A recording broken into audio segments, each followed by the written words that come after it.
Okay, so today we're starting chapter 10. I'm going to spend 2 days on 10-1. It's all about the square root function, so we're graphing today. That's why I'm doing this lesson on paper. So either print the guided notes or do this lesson on graph paper. Okay, starting off with graphing f of x equals the square root of x. That is the parent function, okay? That's the parent function for the square root function. So I made a table of values here. I chose these values because I can easily take the square root of these values. So starting off with plugging in 0, the square root of 0 is 0. Plugging in 1, the square root of 1 is 1. Plugging in 4, the square root of 4 is 2. Plugging in 9, the square root of 9 is 3. Plugging in 16, the square root of 16 is 4. Now we can move over to our coordinate plane and graph these values. 0, 0, 1, 1, 4, 2, 9, 3. I'm not going to graph that last value because it'll go way off the graph. Okay, so if you look at this, you might think, ooh, this looks super similar to a parabola. It kind of looks like half of a parabola, but sideways, and it is. When you think back to graphing parabolas, graphing the quadratic functions, remember the pattern was up 1 over 1, up 3 over 1, up 5 over 1? Well, for this, it's up 1 over 1, up 1 over 3, up 1 over 5. So it's just a little bit backwards. So the pattern is up 1 over 1. Make sure you write this part down. Up 1 over 3, up 1 over 5. Then it would go up 1 over 7, blah, blah, blah. Okay. X and Y intercepts. So the X-intercept, where it's crossing the X-axis, is 0, 0. And then the Y-intercept is the same thing. Where it crosses the Y-axis is 0, 0. Domain and range. Remember, your domain is all your possible X values, and your range is all of your possible Y values. So all of our possible X values, the smallest X value we have is 0, and then if we just keep going, our X values go to infinity, so it's anything greater than or equal to 0. So X is greater than or equal to 0. For our range, our Y values start at 0, and they go up, up, up, up, up, and they're just going to keep going up to infinity, so Y is greater than or equal to 0. Next, for this one, plugging in 0, the square root of 0 is 0, negative 0, you can't do negative 0, it's just 0. Square root of 1 is 1, so it's negative 1. Square root of 4 is 2, so it's negative 2. Square root of 9 is 3, so it's negative 3. Square root of 16 is 4, so it's negative 4. Graph these values. 0, 0. 1, negative 1, 4, negative 2, 9, negative 3, and I'll stop there. So as you can see, this is the square root function just flipped over the x-axis. So that's the transformation reflected over x-axis. X and Y intercept, same thing, 0, 0, and 0, 0. Your domain, your X values are still greater than or equal to 0. Your Y values, your largest Y value is 0, but then all of your Y values after that are less, right? Like this is negative 1, this is negative 2, so its Y is less than or equal to 0.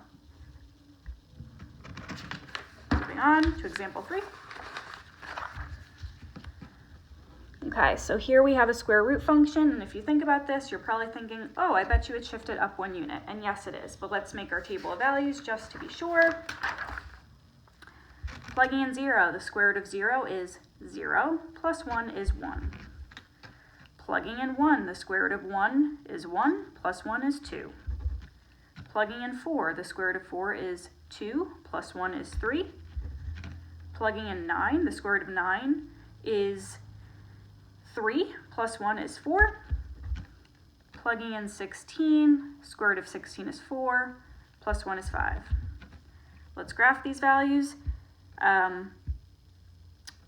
over 0 up 1, over 1 up 2, 4, 3, 9, 4. And once again, I'm not going to graph that last value because that'll go off the graph.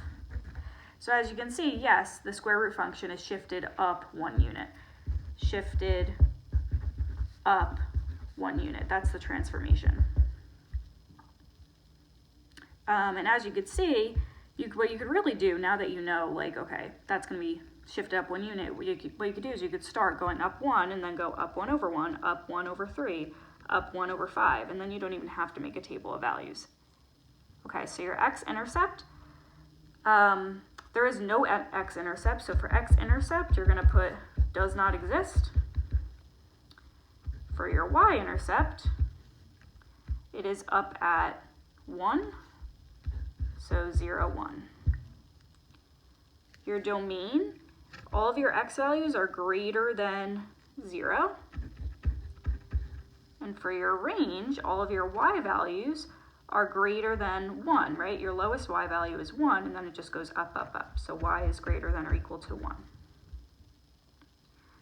Okay, this one, since there's a +2 under the radical, remember it's the opposite of what you would think it would be, so it's actually shifted left 2 units. Plugging in -2, -2 plus 2 is 0, the square root of 0 is 0. Plugging in -1, -1 plus 2 is 1, the square root of 1 is 1. Plugging in 2, 2 plus 2 is 4, the square root of 4 is 2. Plugging in 7, 7 plus 2 is 9, the square root of 9 is 3. Plugging in 14, 14 plus 2 is 16, and the square root of 16 is 4. So what you can do is you can plot these values, or you didn't even have to really make a table. You could have just said, okay, I know that this is going to be shifted left 2 units, so I'm going to put it there, our first point. Then I'm going to go up 1 over 1, up 1 over 1, 2, 3, up 1 over 1, 2, 3, 4, 5. And if you check, this is the point -2, 0, this is the point -1, 1, this is the point 2, 2, this is the point 7, 3, so all of our values match. Your x-intercept is -2, 0. Y-intercept we're not going to worry about. There is a y-intercept here. It's between 1 and 2. I don't know exactly where it is. I could find out if I use my graphing calculator, but we won't worry about that, so just cross that out. Domain, x is greater than or equal to, our smallest x value is -2, and then it goes that way. For the range, your smallest y value is 0, and then it goes up, so y is greater than or equal to 0.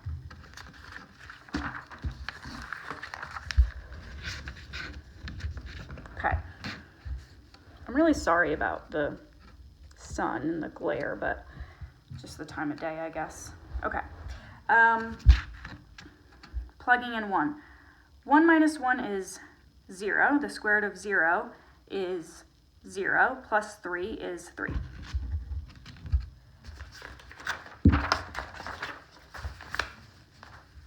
Okay. 2 minus 1 is 1. The square root of 1 is 1, plus 3 is 4. Basic math is very hard at the end of the day. All right. 5 minus 1 is 4. The square root of 4 is 2, plus 3 is 5. 10 minus 1 is 9. The square root of 9 is 3, plus 3 is 6. 17 minus 1 is 16. The square root of 16 is 4, plus 3 is 7. So you can plot these values, but you didn't really have to make a table. You could have just said, okay, well, I do whatever is opposite inside the radical here, so I know it's going to be shifted right 1 unit, and it's going to be shifted up 3 units. So that'll be my first point, and then I'll go up 1 over 1, up 1 over 1, 2, 3, up 1 over 1, 2, 3, 4, 5. And it'll look like that. Okay?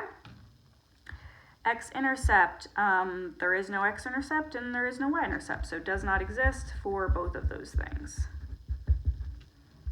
Your domain, So your smallest x value here is 1, and then they just get bigger after that, so x is greater than or equal to 1. For your range, your smallest y value is 3, so y is greater than or equal to 3, because they just go up to infinity after that. Transformation, shifted right 1 unit and up 3 units. Okay, for example 6, we're writing an expression for each function. A translation by 7 units up of f of x equals the square root of x. So that would be f of x equals the square root of x plus 7. For this one, a translation by 3 units down of f of x equals the square root of x. That would be f of x equals the square root of x minus 3.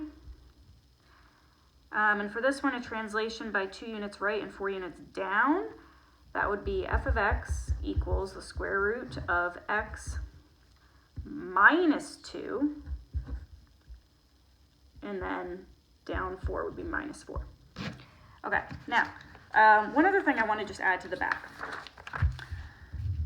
Sometimes when you're graphing and you're looking for the x and y intercepts, it'll take you forever to figure it out. Like, let's say like for this one where it's shifted down 10 units, and then you're going to be like going on and on forever trying to figure out where it's going to cross that x-axis.